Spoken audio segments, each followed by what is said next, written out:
So this is another Duffy T. McGraw book, and it's called Duffy T. McGraw Learns an Important Lesson by Virginia Giordano. Duffy learns a lesson. Do you see Duffy? Yeah. Oh no, sighed Duffy. It's raining.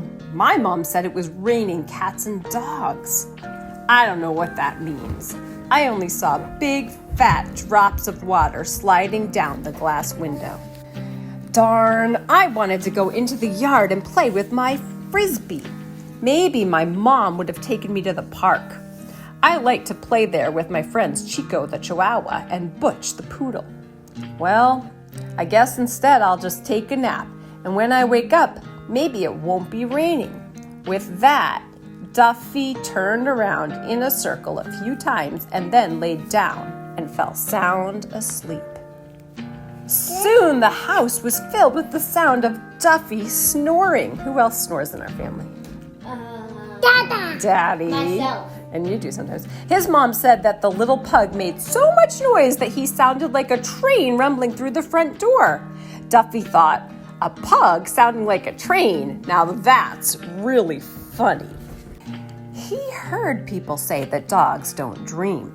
Duffy knew better. When Duffy was dreaming, his family told him that they saw his legs moving as if he were running in place, or heard him whimpering as if he were talking to one of his friends. They're right. Have you ever seen a dog do that before? I've seen it. Have you ever seen it, Karis? No. In his dreams, sometimes he's in the park playing catch. Sometimes he's in the car looking out the big window, or sometimes he's eating. Yes, Duffy thought, I have dreams, and I have great dreams. Do you have dreams? After a while, Duffy opened his big brown eyes and gave a huge yawn.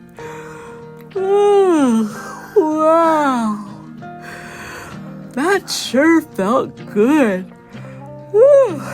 As he said that, he looked out the window and saw that the rain stopped. The sun was shining. Yeah, he said as he spun around in a circle. Now I can go outside and play. Yippee! With that, Duffy headed for the door, where he stood patiently until his mom came and opened it. But before she did, she knelt beside him and said, Duffy, remember, don't leave the yard. I don't want you to get lost. Duffy had heard her say that many times before. Do you think he's going to listen? No, you don't. I don't know. So he just wiggled until she laughed out loud and said, okay, I know you can't wait any longer. She kissed the top of his little round head and opened the door. Duffy ran outside so fast that he almost landed in the big rose bush. What's gonna happen? Do you know? Not sure? He jumped, he twirled, and he sniffed the breeze. What a great time I'm having, he thought.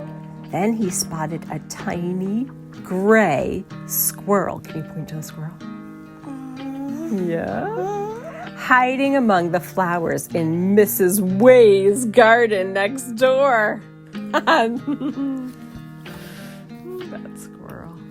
Oh, look at the picture. What's he doing? You don't know? What does it look like? I think he's digging a hole. I think so. Duffy stopped and called, Yoo-hoo, Yoo-hoo, what's your name? The squirrel looked up and answered, Goober. Duffy thought, what a great name. And I'm Duffy T. McGraw, but you can just call me Duffy. Let's play together. Sure, but you'll have to dig under the fence. And that is exactly what Duffy did. It wasn't until he finished digging that he remembered his mom told him not to leave their yard. Oh, well, he thought, I'm sure this will be okay. I can still see my house from here. Off went Goober and Duffy, chasing each other until Goober spotted a beautiful oak tree filled with acorns. Yummy, Goober said as he looked at the tree. I love acorns." And with that, he dashed across the street and soon disappeared. Duffy followed, but he was not as fast as Goober and almost got hit by a big white van. The driver yelled at Duffy, "Hey, dog, don't you know that you shouldn't run into the street?" How do you think Duffy felt? No. Do you think he was scared? Maybe. Yes, Duffy did know that. His mom had told him many times that he shouldn't run or play in the street. He thought, "I'll definitely remember what she said next time." But now, where was that darn squirrel? I want to play. Do you see the squirrel anywhere? I don't either.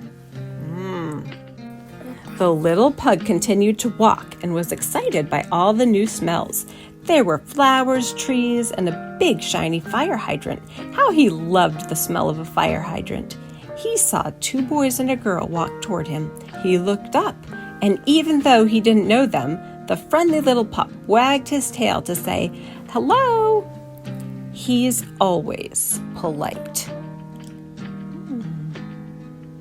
Do you think he wants them to pet?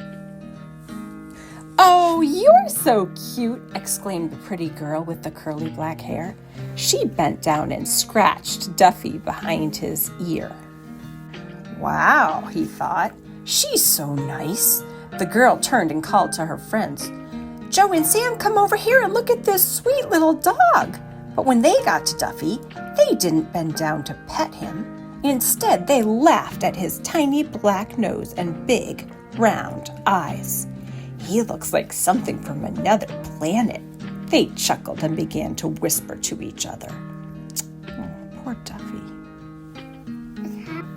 Duffy couldn't hear what they were saying, but then they turned to him and smiled. "Yeah, they like me. I knew that they would," thought the pup. The boys told Duffy to follow them. They had a treat just for him. Do you think they're telling the truth? You do? Yeah, we'll have to find out.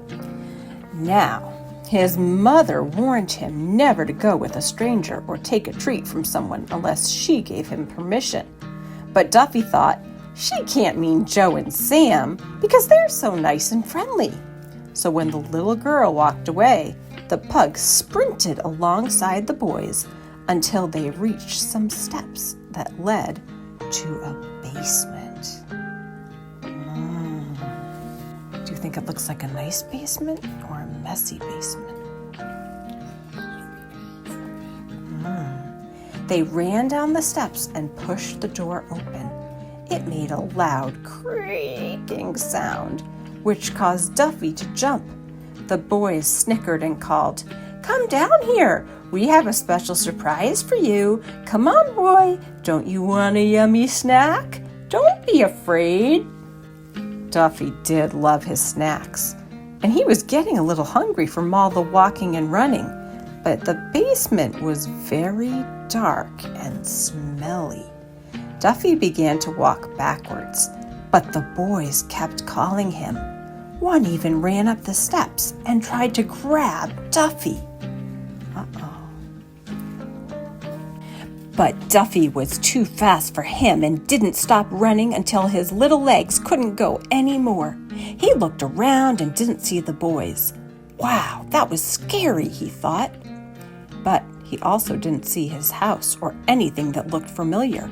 "Where am I?" he cried. "How am I going to get home?" Duffy was very sad. "If only I had listened to my mom, I wouldn't be here alone." The little pug felt drops of water on his face. He thought they were tears, but then he realized that it was beginning to rain. "Oh, what am I to do? I don't know where I am. It's raining and I'm very hungry. I don't want to be here. I want to be home sitting in our warm kitchen waiting for my mom to make my dinner." Now his tears mixed with the raindrops. Very slowly, Duffy began to walk, first in one direction and then another. Nothing looked familiar. He didn't see the dog park where he played with his friends, or Mrs. Way's garden, or the really tall tree in front of his house where he loved to scratch his back. Something caught Duffy's attention. In the distance, Duffy spotted an overturned big, shiny garbage can. Bits and pieces of things were scattered on the ground. He saw paper, magazines, bottles, and part of an apple. Now, Duffy loved apples. He often shared apples with his sister. They would sit on the couch and she would cut a piece of the apple for herself and another piece for Duffy. Yum, yum, yum, he thought. Just thinking about it made his mouth water. But this one didn't look too much like the apples he liked so much. Those were big and juicy and round, and this one was brown, little, and dried up. But still, it was an apple, and he was hungry. Before Duffy could put it in his mouth, he heard his mom's words in his head. She always told him not to eat anything that he found on the ground, or that she didn't give him. It might make him sick. Duffy really didn't want to be sick, but he was hungry. What should I do? He wondered. After much thinking, he finally decided to walk away and obey his mom this time. He knew that would make her happy, but that didn't stop his stomach from making all kinds of funny sounds. Gurgle, gurgle, growl, it went. But there was no time to think about his stomach because now it was raining even harder. Duffy didn't like to get wet. He didn't even like to take a bath. He looked around for a spot where he could get out of the rain. He found a big bush with red flowers on it. He crawled under it and sighed. What have I done? If only my mom would come. What was that? Was someone calling his name? Duffy, Duffy, Duffy, where are you? Could it be? Or am I just dreaming that my mom is calling me? No, he thought, I can't be dreaming because I'm not sleeping. So he peeped out from under the bush. Could his eyes be playing tricks on him? Was that really his mom? What do you think? Is it really his mom? You think so? Yippee! He cried. It was his mother. He ran so fast from under the bush that some of the red flowers were stuck all over him. It looked as if Duffy was wearing a red raincoat. His mom spotted him, but before she could pick him up, Duffy jumped into her outstretched arms and licked her. His big wet licks mixed with the rain, but his mom didn't seem to mind at all. Duffy, she cried, I was so worried when I couldn't find you. Everyone in the family is out searching for you. She hugged the little pug even tighter and kissed the top of his head not once, but 4 times. Then she looked into those big, beautiful brown eyes of his and said, You're safe now, little buddy.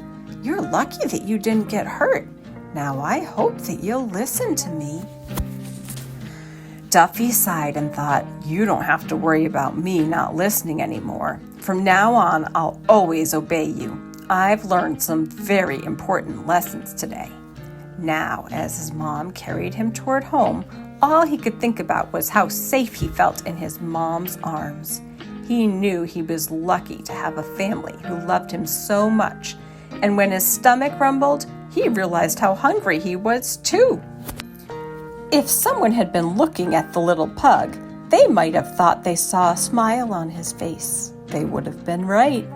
Now that his mom found him, Duffy had a lot to smile about, including the special bowl with his dinner waiting for him at home. Do you think he's happy? Yeah. The end.